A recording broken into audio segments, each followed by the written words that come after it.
નમસ્કાર વિદ્યાર્થી મિત્રો, ધોરણ 11 વિષય ભૌતિક વિજ્ઞાન. હું પ્રવીણ બાંભણિયા. આજે આપણે ચેપ્ટર નંબર 3ની અંદર જે દાખલા હતા એની વાત કરીએ તો કલનશાસ્ત્રની રીતનો આપણે અગાઉ દાખલો મેળવ્યો. ત્યારબાદ હવે એક 3.4ની રકમ આપ દરેક ટેક્સ્ટ બુકમાંથી જોઈ શકો છો કે એ રકમ કંઈક આવી છે કે બહુમાળી મકાનના ટોચ પરથી એક દડાને, હું આમ તો સૌ પ્રથમ આકૃતિ જો દોરી શકું તો તમને વધારે પડતો ખ્યાલ આવશે કે ભાઈ આકૃતિ કેવી રીતે હોય. ઓકે, તો માની લો કે આ જમીન છે. ઓકે, આ શું છે? જમીન છે, ગ્રાઉન્ડ ફ્લોર. આ જમીન છે. જમીનથી એક ઇમારત છે બહુમાળી. બહુ એટલે કે એક કરતાં વધારે એમાં માળ હોય એવી એક ઇમારત છે. દાખલા તરીકે આ એક બહુમાળી ઇમારત છે. ઓકે, આ બહુમાળી ઇમારતની અંદર અથવા એની જે ઊંચાઈ છે એ આપણે જોઈશું કેટલી છે. ઓકે, એ બહુમાળી ઇમારત છે.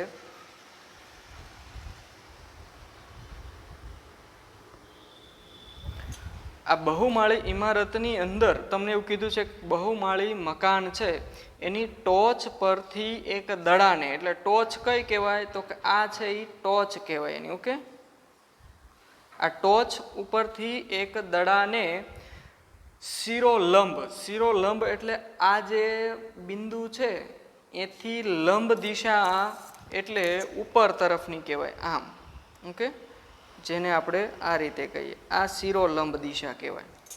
હવે શિરોલંબ દિશામાં ઉપરની દિશામાં એટલે કે ઉધ્વ દિશા પણ એને કહેવામાં આવે. અહીંથી આપણે જો કહીએ તો ઉધ્વ એટલે ઉપર અને અધો એટલે નીચેની દિશા. ઓકે, તો આ ટોચ ઉપરથી ઉધ્વ દિશા આ કહેવાય, ઉધ્વ દિશા. ઓકે, તો ઉધ્વ દિશામાં એક બોલ, ઓકે, અથવા દડો, એને 20 મીટર પ્રતિ સેકન્ડની ઝડપથી ફેંકવામાં આવે છે. એટલે અહીંથી એક બોલ છે એને કેટલી 20 મીટર પ્રતિ સેકન્ડની ઝડપથી અહીંથી ટોચ ઉપરથી ઉપર તરફ ફેંકવામાં આવે છે.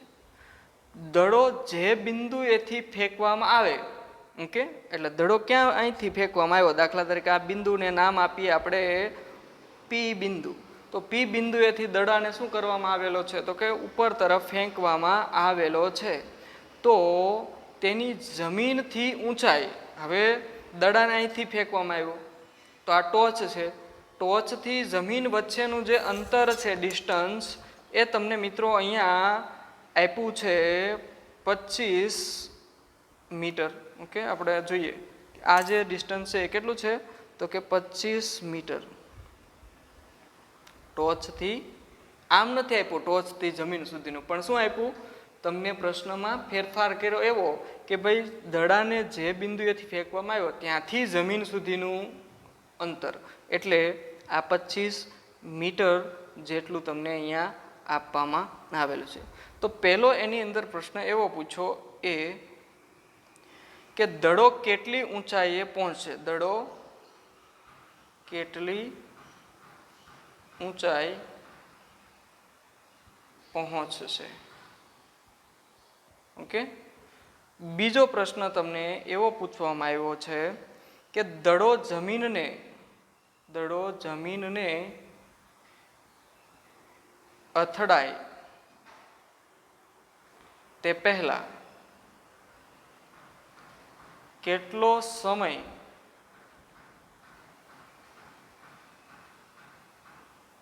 લાગશે. ઓકે, અને બીજું અહીંયા કીધું કે ઝીની જે કિંમત છે એ લેવાની છે 10 મીટર પ્રતિ સેકન્ડ સ્ક્વેર. ઓકે, તો આપણે સૌ પ્રથમ જોઈએ આકૃતિ ઉપરથી રકમ બધાને ખ્યાલ આવી ગઈ છે કે એક બહુમાળી ઇમારત છે.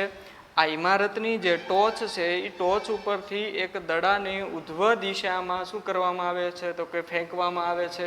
ત્યારે તે દડાને કેટલી ઝડપથી ફેંકવામાં આવે? 20 મીટર પ્રતિ સેકન્ડની ઝડપથી અહીંથી ફેંકવામાં આવે. ઓકે, તથા દડો જે બિંદુએથી ફેંકવામાં આવે ત્યાંથી તેનું જમીન સુધીનું અંતર કેટલું છે તો કે 25 મીટર જેટલું છે. એટલે ઇમારતની જો કે લંબાઈ આપી દીધી. ઓકે, તો તમને પેલું કીધું દડો કેટલી ઊંચાઈએ પહોંચશે. કેટલી ઊંચાઈએ પહોંચશે એટલે આ ડિસ્ટન્સ શોધવાનું છે આપણે. કયું તો કે હું અહીંયા એ જે ડિસ્ટન્સ છે એ લખું. દાખલા તરીકે એ ડિસ્ટન્સ આપણે ધારી લઈએ. આ કુલ ઊંચાઈ છે જમીનથી એ આપણે વાય ધારીએ. કેટલી છે? વાય. જમીનથી આ ટોચ નહીં પણ આમ તો જે બિંદુએ દડો પહોંચશે જે ઊંચાઈ એ મહત્તમ એ ઊંચાઈથી જમીન સુધીનું અંતર કેટલું? વાય. તો આપણે શોધવાનું કેટલું છે તો કે આ અંતર શોધવાનું છે. ઓકે, હવે એ અંતર કેટલું હશે ટોચથી ઊંચાઈ સુધીનું? તો આપણે સ્વાભાવિક છે કે આ અંતર આપણને અહીંયા આપ્યું છે એ કેટલું છે એ આપણે સમજી લઈએ. ગિવન ડેટા સમજી લઈએ તો તમને અહીંયા દડાને અહીંથી જ્યારે ઉધ્વ દિશામાં ફેંકવામાં આવે ત્યારે જે વેગ હંમેશા પદાર્થ જે ઊંચાઈએથી કે જે અંતરે બિંદુએથી ગતિની શરૂઆત કરે ત્યારે તેનો જે વેગ હોય એને શું કહેવાય? પ્રારંભિક વેગ. એટલે પ્રારંભિક વેગને આપણે v0 વડે દર્શાવીએ. તો v0 બરાબર કેટલા લેવાય તો કે 20 મીટર પ્રતિ સેકન્ડ. ઓકે, ત્યારબાદ પ્રવેગ એ બરાબર લેવાય g. ઓકે, કારણ કે અહીંયા મુક્ત પતન થાય. મુક્ત પતન માટે જે પ્રવેગ છે એને આપણે g વડે દર્શાવીએ. પણ આ g લેવો કયો? ઋણ લેવો કે ધન લેવો? તો યાદ મિત્રો રાખો કે જ્યારે પદાર્થ ઉપર જતો હોય તો ધન અને નીચે આવતો હોય તો ઋણ. તો આપણે મુક્ત પતન માટે અહીંયા g કેવો લઈશું? ઋણ લઈશું. તેથી થાય g બરાબર કેટલા છે તો કે 10 મીટર પ્રતિ સેકન્ડ સ્ક્વેર. બીજું, જ્યારે એ પદાર્થ અહીંયા પહોંચે મહત્તમ ઊંચાઈએ ત્યારે ક્ષણિક પૂરતી એનો જે વેગ છે એ શૂન્ય બની જાય. એટલે અંતિમ વેગ કેટલો થયો તો કે શૂન્ય થયો. ઓકે, તો હવે આપણે અચળ પ્રવેગી ગતિના જે 3 સમીકરણો હતા આ 3 સમીકરણોનો ઉપયોગ કરીએ. આમ પ્રવેગી ગતિના સમીકરણો નો ઉપયોગ કરતા આપણું સમીકરણ છે v² - v0² બરાબર 2ax આવું છે.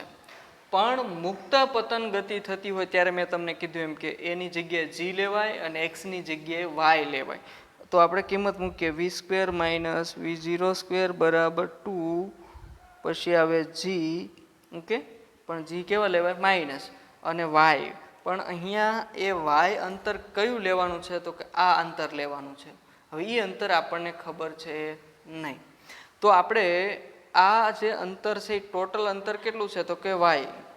એમાંથી આટલું બાદ કરી નાખીએ. એ અંતરને આપણે નામ આપી દઈએ y0. અત્યારે જો કે ખબર જ છે પણ એને શું કહીએ? y0. અથવા તમે 25 લખો તોય પણ ચાલે. એટલે લખાય y - y0.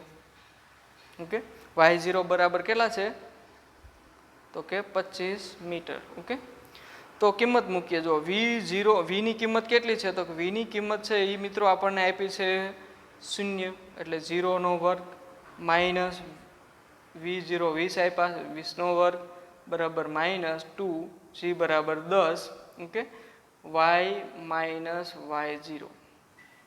ધેરફોર આપણે સાદુરૂપ આપીએ તો -20² જો આપણે કરીએ તો થાય 400. ઓકે, બરાબર આ થાય -20 y - y0.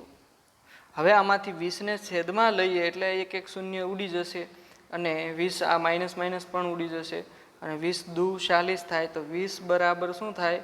y - y0. આમ આપણું જે ફાઇનલ સમીકરણ એક મળે છે કે y - y0 બરાબર 20. ઓકે, ધેરફોર આપણે વાય માઇનસ y0 કેટલા છે તો કે 25 બરાબર 20. તો -25 બરાબરની ઓલ પર લઈ જાય તો કેવા થશે તો કે +25 થશે. એટલે y બરાબર કેટલા થાય તો કે 20 + 25 એટલે કે 45 મીટર. તો આમ આપણે જો કેવું હોય તો મિત્રો જમીનથી ઓકે જમીનથી અહીં સુધીની ઊંચાઈ કેટલી છે તો કે 45 મીટર છે. ઓકે 45 માંથી તમે 25 બાદ કરી નાખો તો કેટલા વધશે તો કે 20 વધશે. તો આ 20 આપણો શું આવ્યો મિત્રો એ અહીંથી અહીં સુધીનું એટલે કે ટોચથી મહત્તમ ઊંચાઈ સુધીનું અંતર છે એ મળી ગયું. ઓકે મિત્રો ચાલો આ જે ખાસ ધ્યાન રાખજો ક્યાં જમીનથી ઊંચાઈ. ઓકે ઊંચાઈ. બીજું તમને આની અંદર પૂછવામાં આવ્યું છે કે દડો જમીનને અથડાય. ઓકે એટલે હવે ત્યાંથી દડો શું કરશે તો કે નીચે પડશે. નીચે પડશે એટલે અહીંયા અથડાય તે પહેલા કેટલો સમય લાગશે એટલે અહીંથી અહીં સુધી પહોંચવા માટે લાગતો સમય આપણે શોધવાનો છે. તો અહીંયા લખાય કે દડાને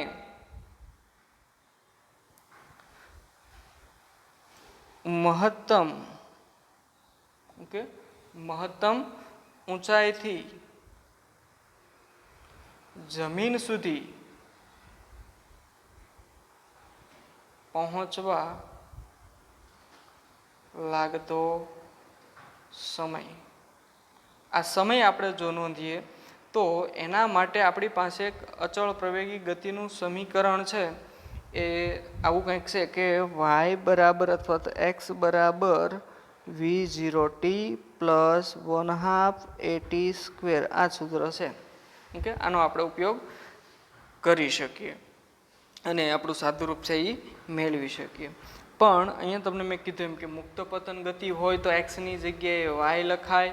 ઓકે પછી v0 જે આપણો છે એ અહીંયા 20 મીટર પ્રતિ સેકન્ડ લેવાય.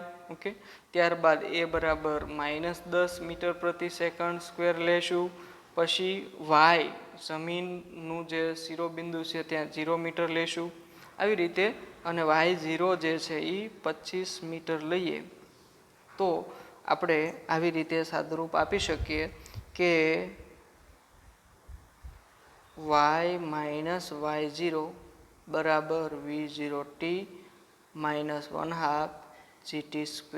આવું સૂત્ર થાય. y ની કિંમત 0 માઇનસ 25 ઓકે બરાબર v0 બરાબર 20 ઇન્ટુ t માઇનસ 1/2 g બરાબર 10 ઓકે t બરાબર કેટલા ખબર નથી એટલે શોધવાનું છે. તો આપણું જે સમીકરણ મળે છે એ સમીકરણ કંઈક આવું મળે કે -25 બરાબર 20t અને અહીંયા 5 આવી જશે એટલે -5t². ઓકે જો આને બરાબરને આ બાજુ લાવીએ તો આવું સમીકરણ આપણું મળે કે -5t² પ્લસ 20t વત્તા 25 બરાબર 0. હવે આવું સમીકરણનો ઉકેલ તમારે મેળવવા શું કરવું પડે તો અહીંયા સૌથી પહેલાં શું કરવાનું છે તો કે માઇનસ અને 5 કોમન નીકળે છે બધામાંથી કાઢી લ્યો. તો -5 કોમન કાઢીએ તો અહીંયા શું વધે તો કે t². અહીંયા કેટલા વધે તો 5 ચોક 20. અહીંયા જો કે માઇનસ કોમન કાઢીએ એટલે પ્લસ હોય તો કેવા થઈ જાય માઇનસ થઈ જાય. અહીંયા 4t અને અહીંયા -5 આવશે. ઓકે બરાબર 0. આ -5 ભાગ્યા 0 ભાગ્યા -5 આને લઈએ એટલે 0 થઈ જશે એટલે થાય t² -4t -5 બરાબર 0. આનું જો સાદુરૂપ આપવું હોય તો આપણે મધ્યમ પદ એવું બનાવવું જોઈએ કે જેથી આપણને સરવાળો અને બાદબાકી છે એ કરતાં સરળ પડે. તો આપણે એવી રીતે સમીકરણ મેળવીએ જેથી આપણને ટીનું મૂલ્ય છે એ ચોક્કસ મળી શકે. ઓકે તો આપણે જોઈએ કે ટીની કિંમત મેળવવા માટે અહીંયા આપણે આવી રીતે t² -5t પ્લસ 4t આવી રીતે કરવું -5 બરાબર 0. -4t માંથી t બાદ કરો તો કેટલા વધે -4t વધે.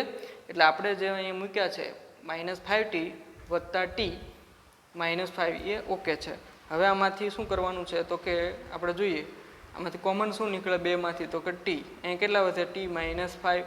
અહીંયા માઇનસ આપણે +1 કાઢીએ તો t માઇનસ 5 બરાબર 0.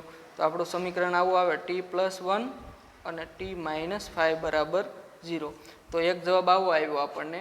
ઓકે, t+1 બરાબર 0 અને t માઇનસ 5 બરાબર 0.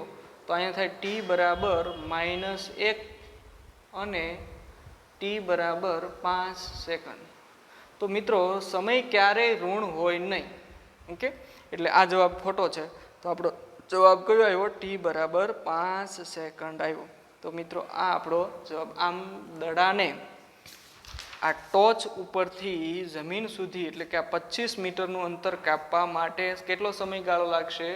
તો કે 5 સેકન્ડનો સમયગાળો લાગશે. ઓકે મિત્રો, તો આપણે આ દાખલા નંબર 3.4 જોયું.